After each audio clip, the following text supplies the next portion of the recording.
ಬೆಳ್ಳಿಯ ಮೋಡ ಅಲ್ಲಿ ಬೆಳ್ಳಕ್ಕಿ ನೋಡ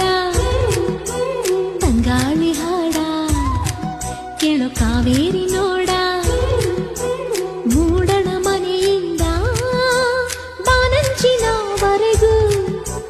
ಹಸುರಿನ ಸೀರೆಯ